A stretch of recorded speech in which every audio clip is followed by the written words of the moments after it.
ayant obtenu 7 51 013 suffrages valablement exprimés, soit 38,57%, est proclamé provisoirement élu président de la République démocratique du Congo.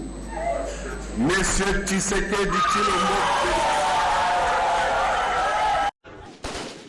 Dans les violences en République démocratique du Congo, plusieurs personnes ont été tuées ce mardi dans la capitale Kinshasa où des sièges de partis de l'opposition ont été incendiés, parmi lesquels celui de l'Union pour la démocratie et le progrès social UDPS d'Étienne Tshisekedi sur ces images.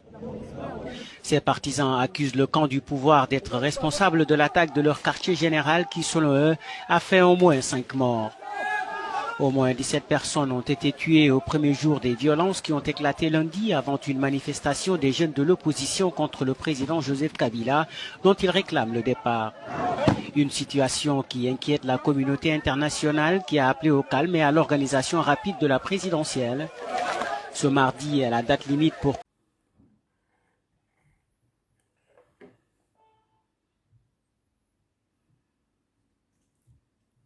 Bonjour, Bana Congo, na pesi bino mbote, bisika nyonso bozali, kolanda ngai wabino Marie-Paul Kapinga, ndenge na yebisaka bino toujours ke, soki naza likambo koloba, na koya, pona loba, na kozala mulai mingi te, ezali kaka pona explication moko muke, moko na mokilo tango tovandi, balobaka ifo totala pe na rétroviseur. Totala pe sima to zonga bato. Yena loba likambo oyo. Oyo etali mboka na ngai, mboka na bino, bisika nyonso bozali.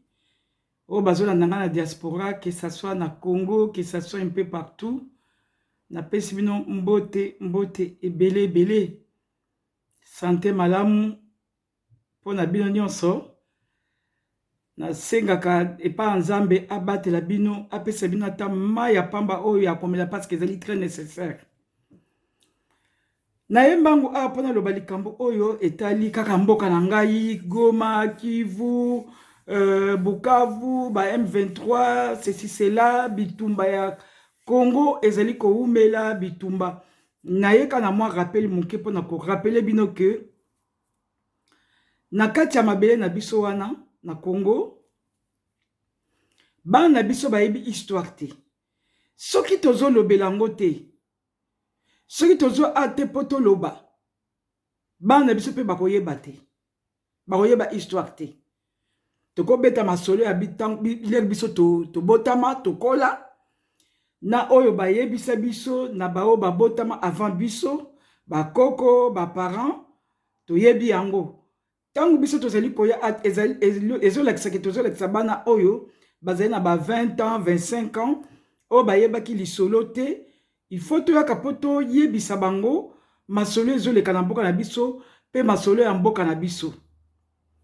Congo bozomona wana, Congo na koloba sujet na nga lelo ezali kaka pona ko éclairer qui est congolais, nani azali congolais, nani azali congolais te, nini konzi ya mboka na biso bazali kosala te, oyo basengeli basala pona ndenge na uti koloba ake bana biso histoire ebunga te.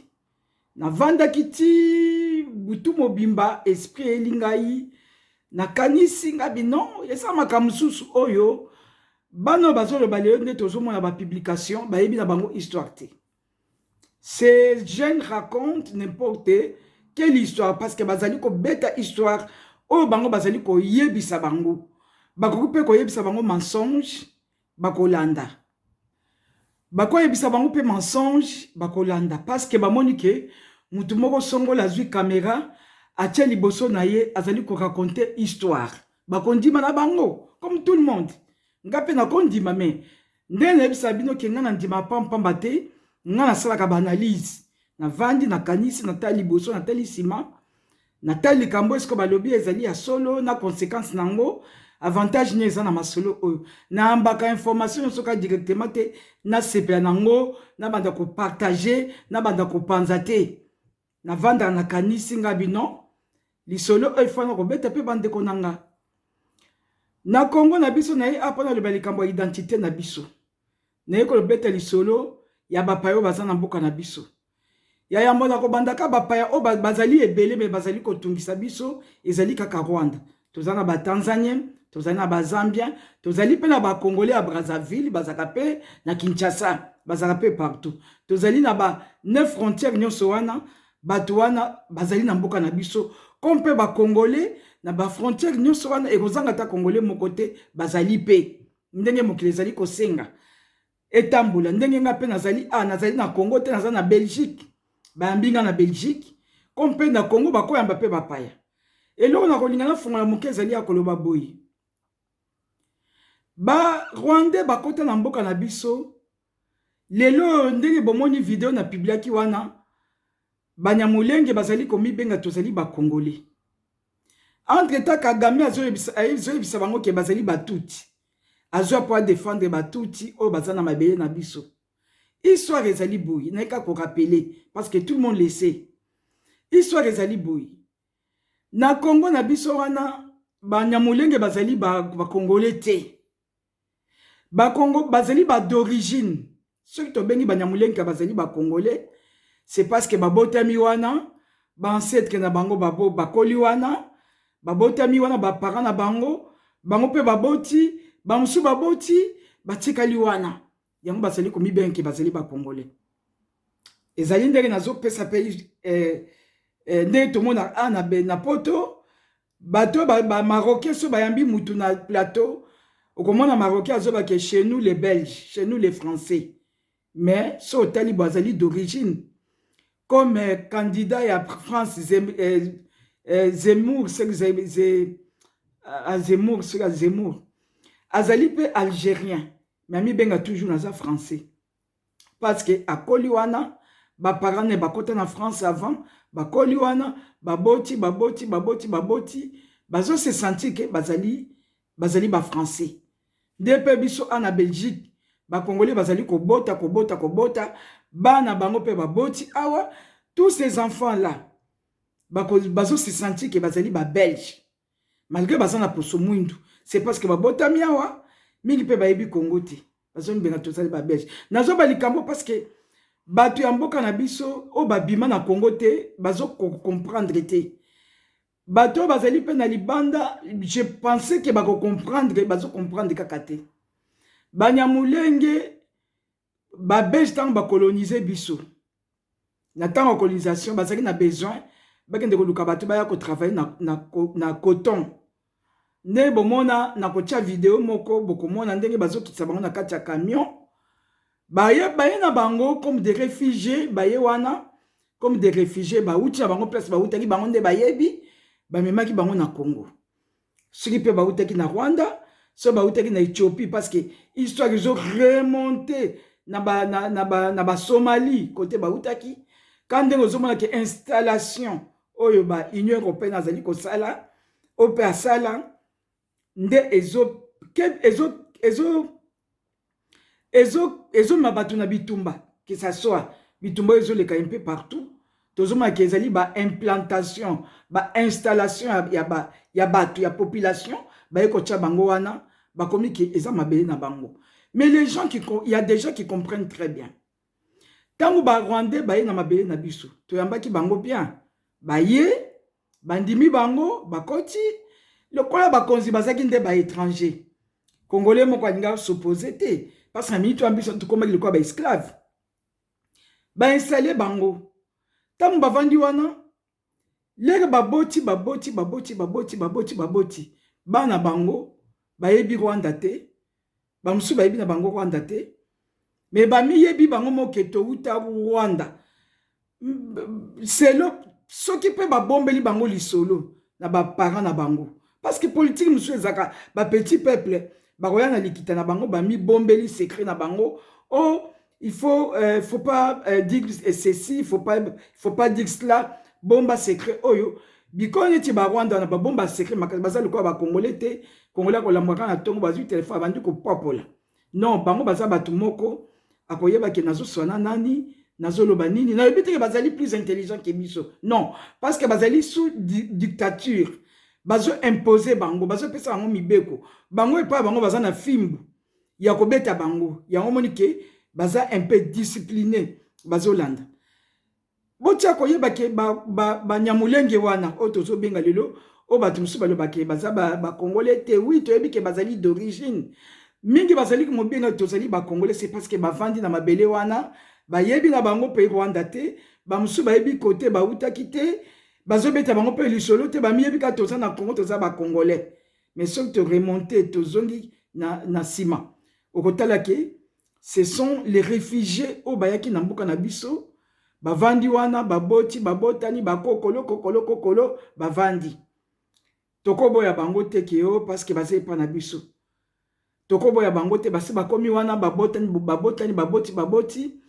tokoboya bango te nazali pour M23 te je parle ici pona batu musu bazali wana ils sont pas dans la politique ce sont des commerçants ce sont des cultivateurs ce sont des élévateurs ya bangombe bazana bango na politique te mais ces gens-là sont manipulés bakande ko luka bango bakande ko recruter bango so ba recruter bango pe bakoti na masolo alors eloko ngana koloba boyeke il faut banyamulengi lokola na vidéo na chaki na miri nanga na Facebook garçon ya Rwanda zo expliquer ya banyamulengi zo expliquer que na Congo et pas na biso na Congo pas na moni touché ba ebele parce que abeti histoire ndenge ezali mais lokola azali jeune abeti histoire ndenge bandaki tabeti oya vivre mais si tozongi sima bayande koya na kati ya Congo baza ba réfugié bayande koya po ba travailler na coton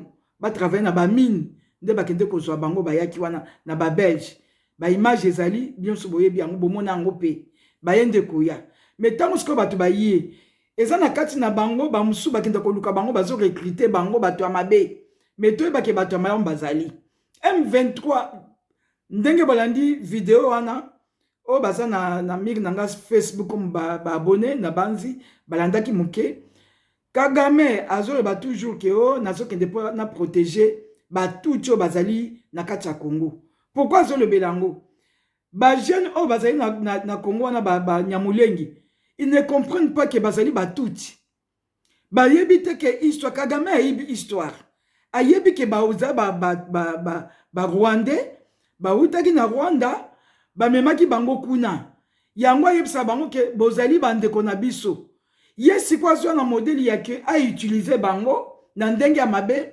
pona kokwesa Congo a utiliser ngo na ndenge ya mabe apesa bango ba idée mabe po ba occuper mabe na biso po ba le bakeza mabe na bango ezali mabe na bango te je pense pe ke bato bazo ndanga soki bazali ba Rwandais ou bien ba nyamulenge bayeba ke bazali na bango ba Congolais te boyaki koya on vous accepte comme des Congolais parce que vous êtes nés là-bas vous avez grandi là-bas vos ancêtres peut-être sont nés là-bas oui mais mabele ezali na ya binote nde loko tozo kanate mabele za binote parce que biso le quoi toza na Belgique na côté ma jamais que de réclamer que le quoi bakoko nanga babotami bakoko donc Belgique bo pesa biso Liège bo pesa biso moi mabele côté à l'ouest côté au stand nazomona moi Zamba biso pe tokangi bato et comme mabele na biso non tokoki komi benga pe tozali ka ba Belge mais il y a des Belges de souche des pères et des mères il y a papier te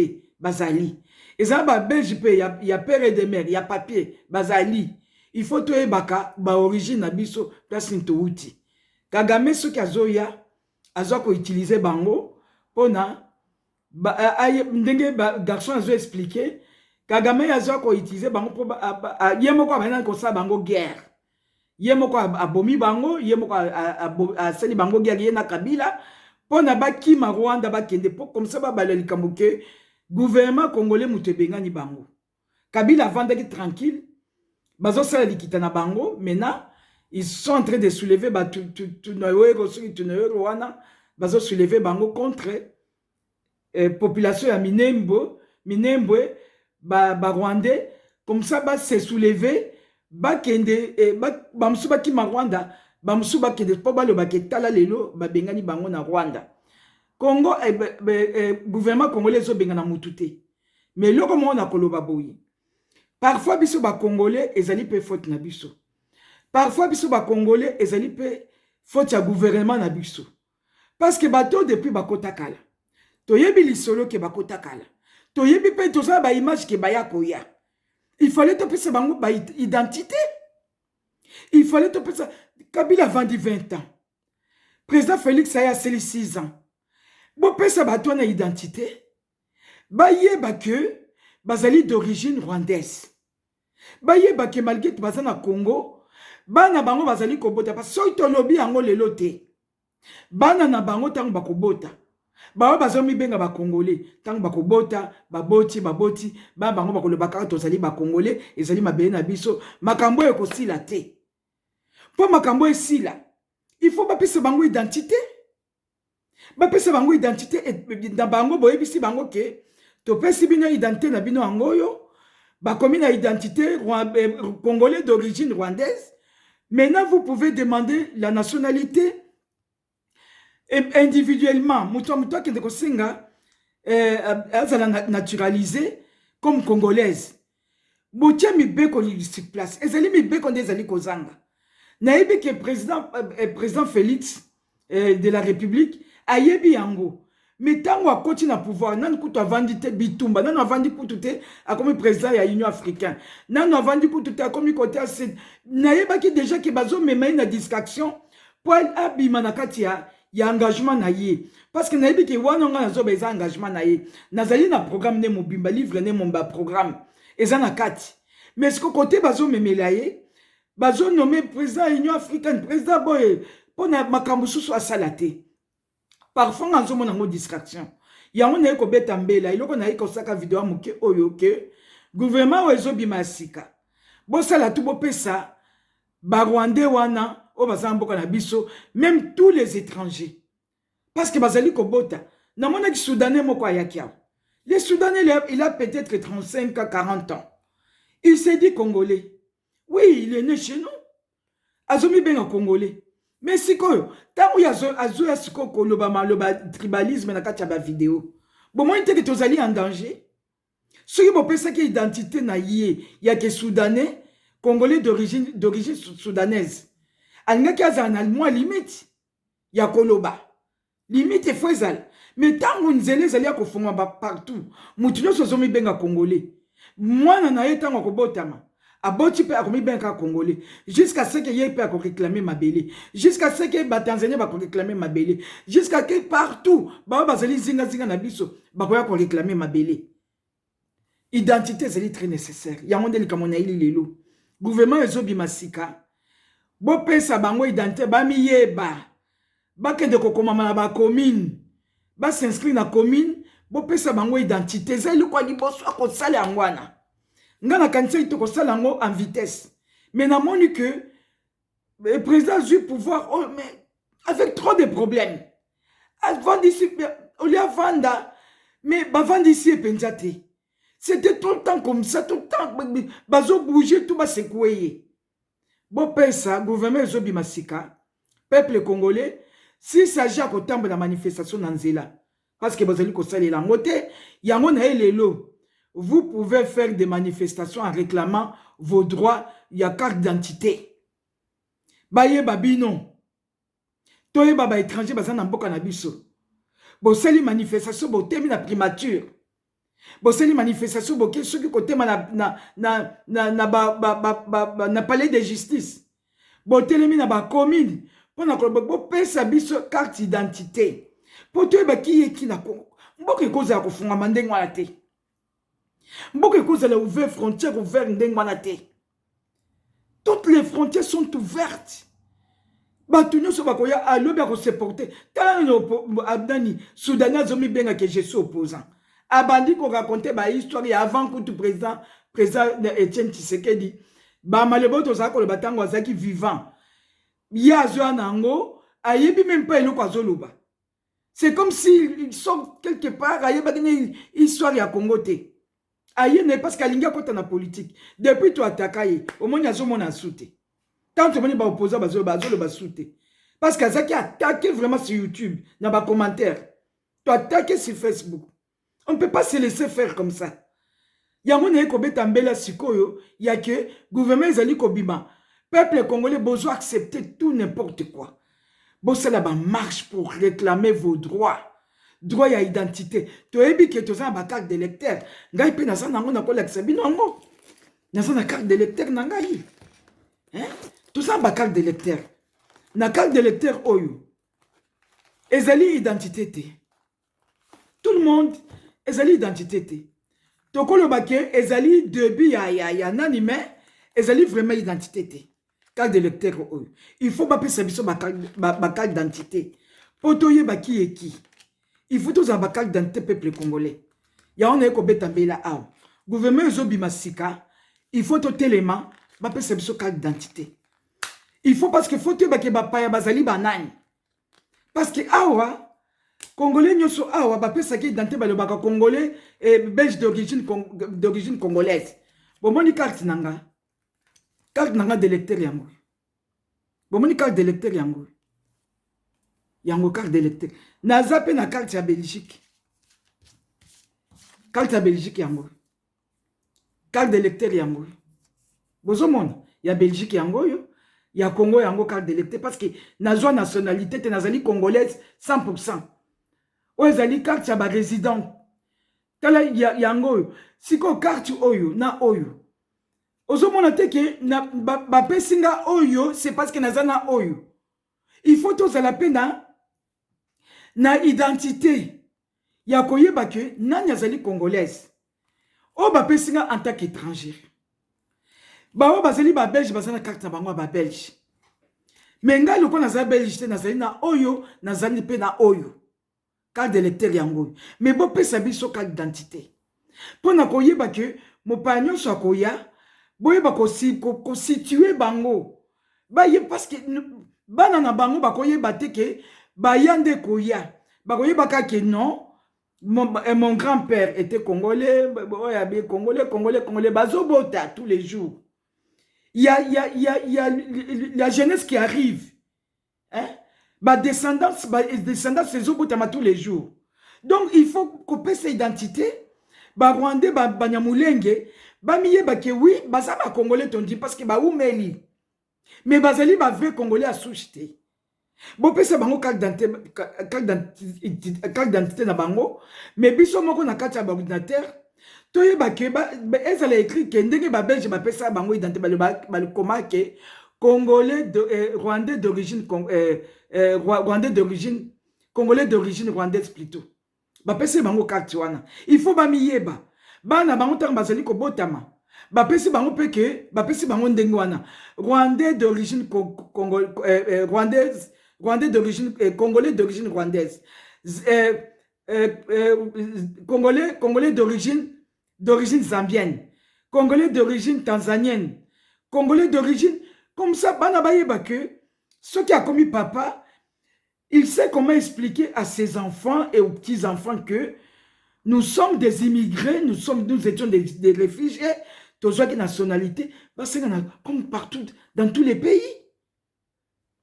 Frontières ezali ouvert yango na ye awa ezali kama na vanda ki lobi na kanisa na bino to ko betaka ba masolo nyonso te bona boneo bato bazana mboka na biso wana bazomi benga ba congolais bien sûr ezali danger munene soki to pesi bango te kolakisa bana na bango te sikoyo menala kolakisa bango ke bozali ba congolais te identité na bino yango bozali d'origine bana bango pe bazui d'origine ataso abotami lelo après une semaine ake commune Azui carte d'identité d'origine peut-être na 12 ans ba pese carte d'identité d'origine ayeba ki azali congolais à soucheté boyeba ko différencier biso na ba paya boyeba comme ça na politique autant to kende to koyeba ki eki na Belgique ba yebi surtout ceux qui ne ba élection ba yebi ke bato ba candidat o ba kokota politique ba cause la nombre oté ba leke belé ba kokota au moins la fois passée élection de la Belgique, il y avait 500 candidats rwandais, 500 candidats et candidates dans l'élection. Et puis, dans le journal, Belge le bidon, où ils allaient pour infiltrer Mboka. Où ils allaient pour infiltrer Botoko, 500 candidats, éliminer bango tout, supprimer bango nyonso. Bito kozwata mutu moko te. balobaki toko 500 personnes balobiki non oyo ezali Kagame alinga infiltré bango mais bango bazali prudent mais comment biso nous on peut accepter tout. Il y a des gens qui sont nés là-bas qui ne savent pas d'où ils viennent baby kaka tout ça ba congolais baby te ke bakoko na bango ba koya il faut que lekisa bango que non banyamulenge nyoso bazali batuti babotami wana oui on vous accepte nous allons vivre ensemble. Mais il faut savoir que vous êtes d'origine. Alors, ceux qui n'ont pas de criminels, le cas mécanique, bazalaki wana. Imposteur, criminel. Il faut que Kangabango, moutou a cause nationalité, a cause naturalisé. Boteli casier judiciaire naïe. Soit zali moutou a na katia ya bato bazwa ki ba mindu ki ba rebelle. Bolobi ne tokopé sate. Ceux qui papa ne azaki na rébellion tokopé sate. Ceux qui grand frère azaki na rébellion tokopé sate. Ne wazo sala awa. Bakopé sate parce que ba yebite comment yo kwende kota kuna et pourquoi ta famille n'a pas signalé à la commune. C'est ça état de droit. Yangonde état de droit. Yangonde ko beta mbela. Peuple congolais, ba pesa biso identité. Ba pesa biso carte d'identité. Pote ba nani congolais, nani congolaise d'origine de souche, de père et de mère. Même à ceux qui papa nazali mondele, papa nazali étranger ou bien maman nazali étranger. Mais mouta aiba niveau pour se situer. Toboy moutouté. Mouta aiba place pour se situer. Au cause appelé aux alliés d'origine, mais aussi une nationalité nayo au combi congolais, mais toyebi que aux alliés d'origine. Et ça te batza moubenga ba congolais, mais toyebi que bazali ba rwandais. Ça fait mal. Les lots tozali vivants. Demain, nous ne serons pas là. Nous allons sauter. Et ça va continuer. Et qu'aussi la thé. Surtout kati hémorragie haute. Ça va continuer jusque demain, après-demain et pour toujours. Donc, elle a dit que guerre tozali koloba oyo. Et qu'on a système et qu'aussi la thé. Pour nous casser nyonso. Pour batuba miyeba ke. Tozali ba touti bako kende parce que makanika akufa kiati. Bake kwante azaki na FARDC comme ceux qui colonels ceux qui nani na FARDC. Muke se retrouver na ba rebelle akomi na Rwandais. Awa akufa ki awa bake lele na Rwanda. Mais toyebi ki azali munyamulengi. C'est ça. Au moins que Alexis pas bangonde wana. Mais donner la carte d'identité à ces gens. Identification est très nécessaire. Identification. Bango boyebi bango qui déjà que bazalaka kuna. Siège na bango ezaka bazaka ni secteur nini. Boke kuna bopesi bango identité na bango. Ba miye ba ke toza na Congo awa. Mais tozali ba étranger. Bako kende Rwanda pa na bango, o bakolinga kozonga bakozonga pa na bango, o bakolinga kovanda bavandi na Congo libela parce que babota mawana. Mais qu'ils mettent dans leur tête que ce ne sont pas des Congolais des souches. Bazali ba Congolais oyo ba ki koya. Ça doit rester dans la tête. Ça doit entrer dans les nasales. Il faut qu'on ait un nasal na bango. Il faut bayeba. Sinon, ba na bango ba koyeba te. En suivant les garçons, ça se voit que les garçons ne savent même pas qu'il est rwandais. Il ne sait même pas. Mais au fur et à mesure que Kagame a écouté ça, oh, tozali batouti, boya toto bunda ensemble, tandenge gouvernement et bino zo reconnaître binoté, et ya congolais zo reconnaître binoté. Il a dit aussi la vérité, bazo reconnaître bangoté. Oui, bazo reconnaître bangoté. Alors pour reconnaître bango, pour ça bango identité. Bazali identifié te. Parce que bazali comme yebate, so Kagame aye, alors bino bango boza batouti. Bazo bengana bino kuna na eko protéger bino bazo comprendre te. Ah nous sommes des Congolais. Comment ya ko protéger biso? Au moins que tozo tika batuna ba séquelle na mutu jusqu'à la génération qui viendra. Ceux qui baïbi vérité te et ko tika ndengwana. On va encore pousser la RDC na jeunesse quoi na souffrance. Parce que bato ba kolinga ba occuper ba poste ba sala boye ba sala partout na katia ba institution de sa Congo. Occuper, même à dominer la jeunesse qui viendra d'après. C'est le moment qu'on fasse quand même quelque chose. Changement au bundaki, changement de angoyo, changement de tozoluka. gouvernement ozoya sikoyo yango peuple congolais bino nde bopesaka pouvoir bino nde bopesaka pouvoir yango toye kotelema ke lokola biso nde topesaka pouvoir tosenga bapesa biso identité bapesa biso basala identification basi basala yango na oyo oui tout le monde mutu nyonso azwi yango parce que aza na Congo carte d'électeur mais maintenant toke na vraie identification hein toke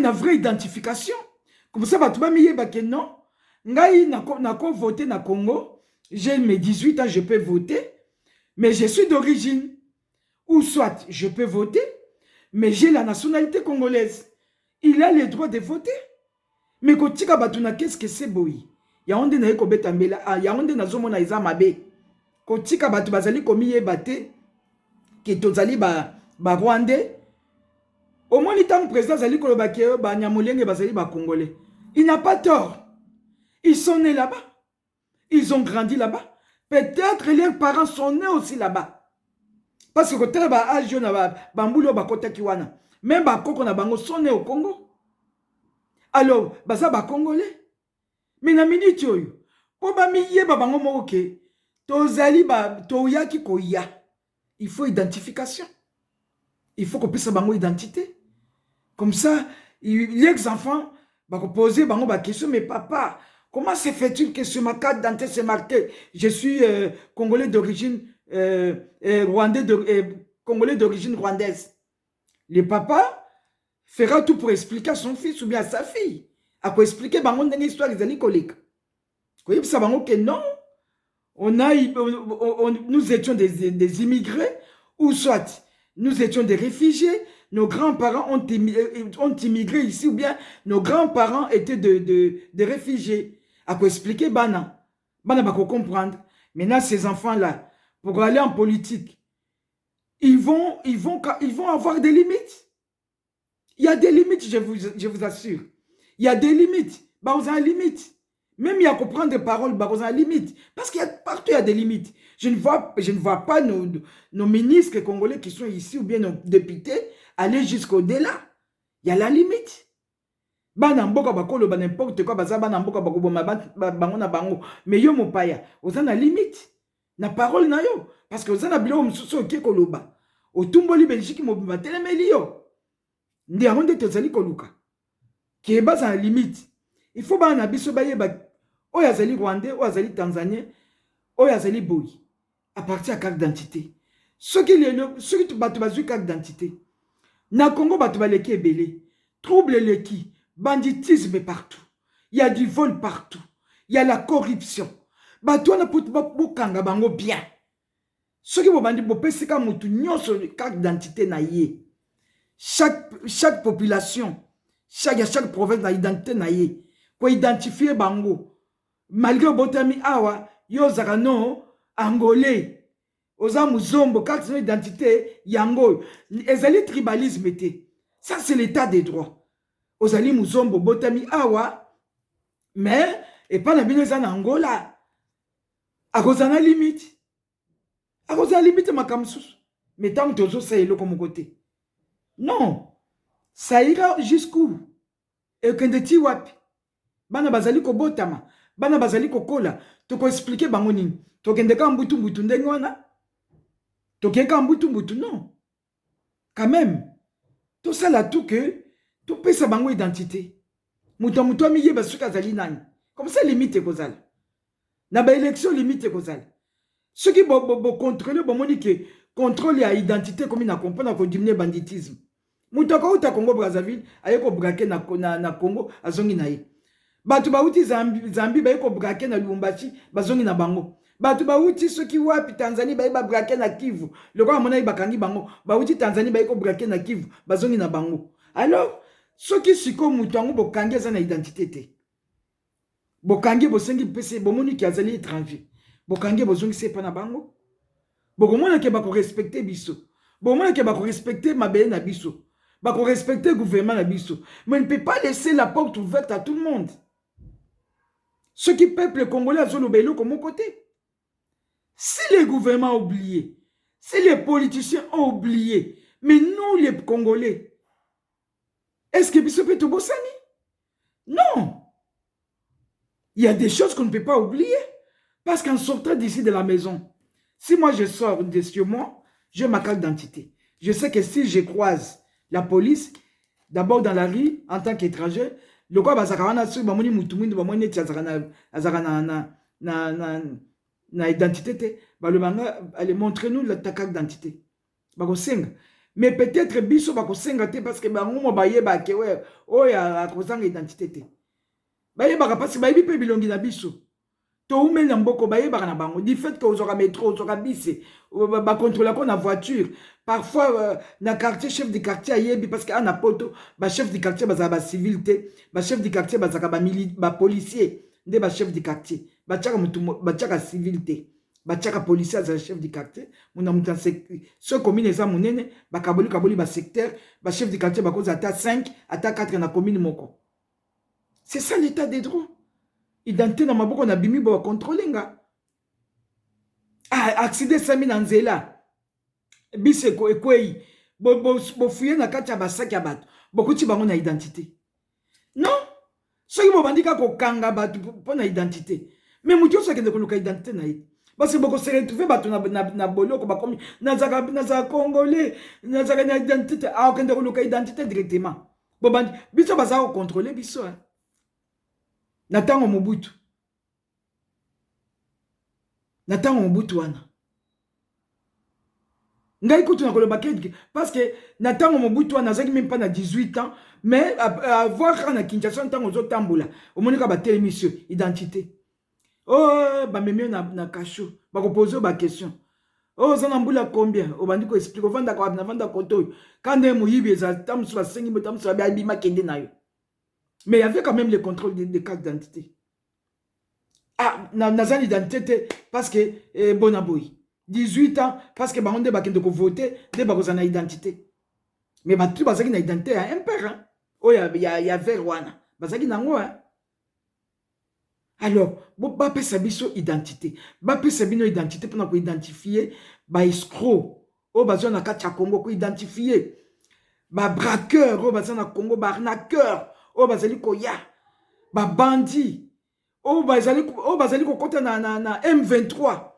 Bazali ko adere bon mona ba Tanzania ba koti M23 bon mona ba Congolais à Brazzaville ba koti M23 après ba yeko mettre ba Congolais et là les zangi ke ba M23 ebele wana bazali ba Zambien bazali ba Congolais à Brazzaville bazali ba Angolais ba ki kota na kati ah le quoi ba lobi ke bango bazoli ka ba kota na politique comme ça nga pe na Djembeli ah na koti wana pe na kota na politique à Congo. Yo bakasi ba mibange nyoso abe ya Belgique na ba mibange ya nanyo ya France obo akei ba sina mibali wana. C'est parce que ba bike ba bunda bango nili pa ba sa pe eloko mokote. Ba kei wana parce que po ba ye kama bakota na politique. Bon, merci na mingi nakati awa, merci Nzamba Pambola bino. Voilà, na bandi ke toyokani mbala sima to solola mais to bunda toujours tozo identité na biso nde ekopesa biso valeur. Na pesi bino mbote na lobi pe bye bye. On dirait un marché africain. Mais personne ici n'a rien à vendre et personne n'aurait de quoi acheter. Ces gens ont dû fuir leur pays. Ce sont des réfugiés.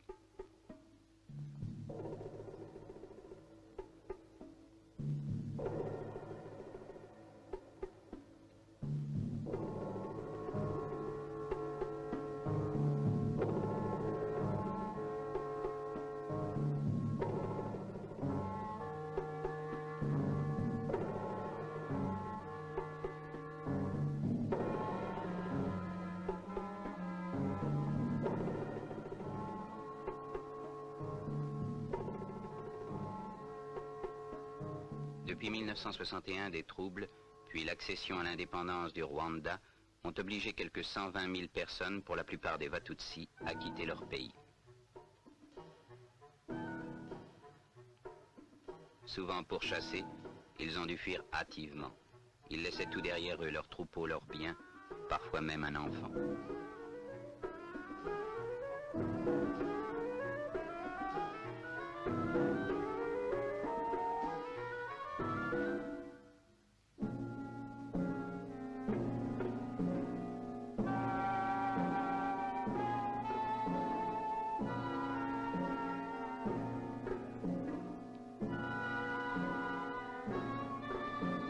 se retrouvèrent des dizaines de milliers dans les pays limitrophes, Burundi, Ouganda, Tanganyika et provinces congolaises du Kivu. Ils étaient déracinés, anxieux, à la limite de leur force. Il en mourait jusqu'à 100 par jour.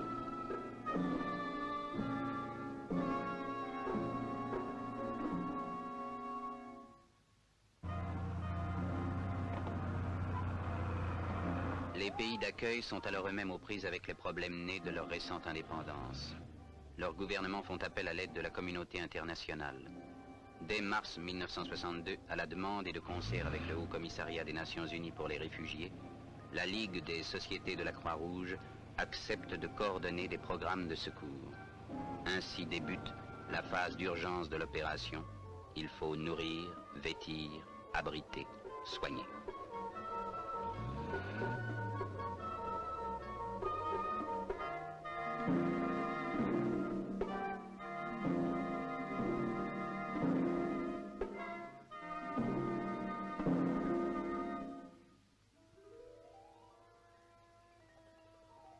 Mais les réfugiés sont tristes. Leurs pensées sont ailleurs. Là-bas, au-delà des collines, il y a le pays de leur enfance, l'odeur familière du troupeau.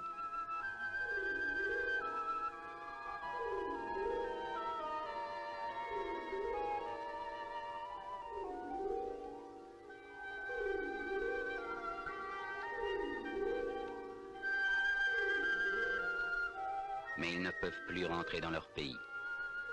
On décide alors de leur donner les moyens de reprendre ailleurs une vie normale. Le Haut Commissariat des Nations Unies pour les réfugiés confie à la Ligue des sociétés de la Croix-Rouge la responsabilité des opérations de réinstallation. Pour la Croix-Rouge débute une tâche nouvelle, plus longue que celle auquel elle est habituée, mais née aussi d'une situation d'urgence. Le siège de la délégation de la Ligue est installé à Bujumbura, capitale du Burundi, au bord du lac Tanganyika. Alors commence une entreprise peu commune qu'une poignée d'hommes va porter à bout de bras pendant 2 ans. La tâche est immense, le pays difficile. Ils parlementent avec les réfugiés pour les amener à accepter leur réinstallation, les convaincre que les terres qu'on leur offre sont bonnes, ce qui est vrai. Au Kivu, ils prennent contact avec les chefs des régions où se trouvent les terres que les autorités congolaises ont offertes. Il faut créer de bons rapports entre les populations locales et les nouveaux arrivants.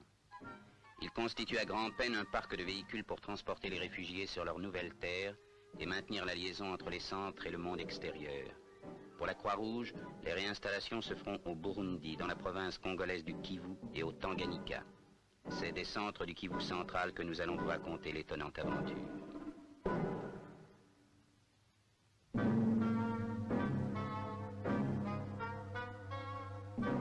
Il y a 80 km entre Bukavu, siège de la sous-délégation de la Ligue, et les hautes montagnes du Kivu central. Les pistes sont difficiles, personne ne s'en occupe plus. La Croix-Rouge va devoir mettre sur pied son propre service d'entretien. Ce chemin, ses délégués vont le parcourir des centaines de fois à une allure qui ne dépassera jamais 15 km à l'heure.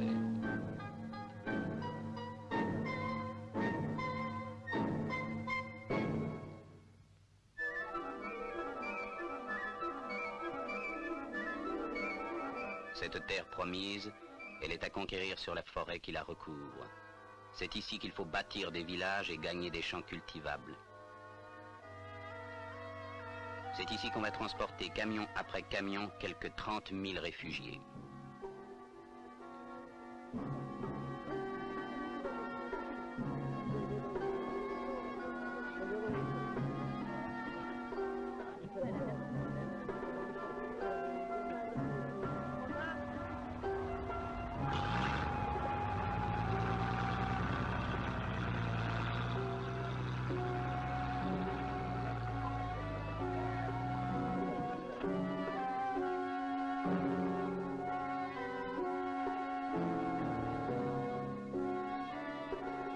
Leur nouvelle terre demande à ces anciens éleveurs et seigneurs de devenir agriculteurs.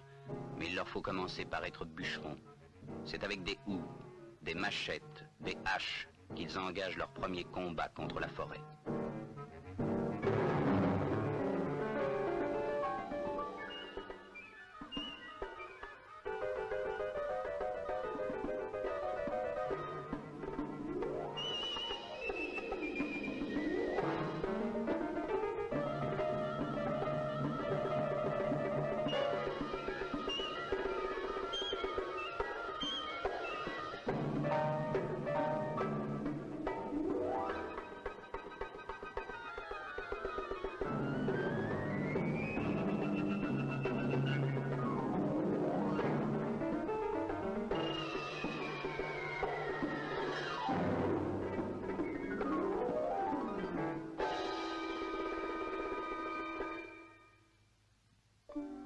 Sur les collines conquises, ils ont construit leur village. Chaque soir, de nouvelles familles ont un toit. À chacune, on distribue de 3 à 5 hectares de terre.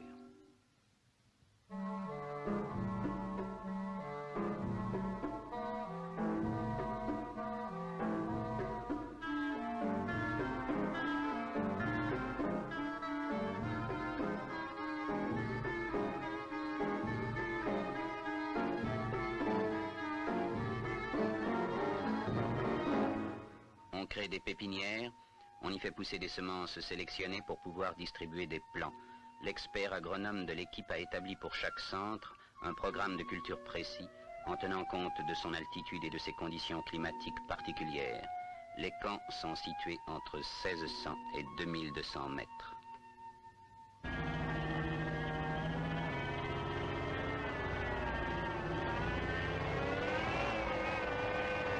En attendant que les réfugiés se suffisent à eux-mêmes, on continue à les ravitailler. La ration sera diminuée de moitié à la première récolte et supprimée dès la seconde.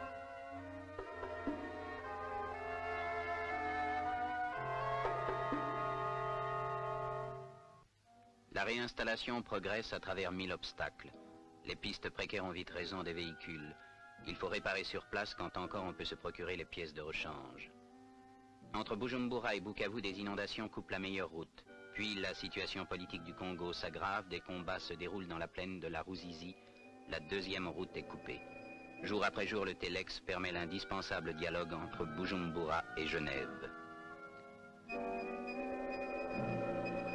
Et jour après jour, à leur poste, les délégués de la Ligue font face aux difficultés, partagées entre des tâches qui augmentent au fur et à mesure que les centres se développent.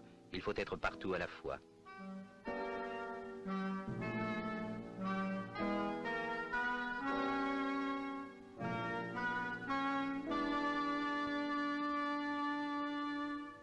Près du centre de Mamba, à 2200 mètres d'altitude, on a trouvé un marais providentiel.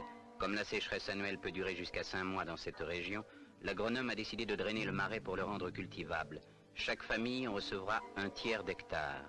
Ainsi, pour les réfugiés de Mamba, les récoltes ne seront plus tributaires du climat.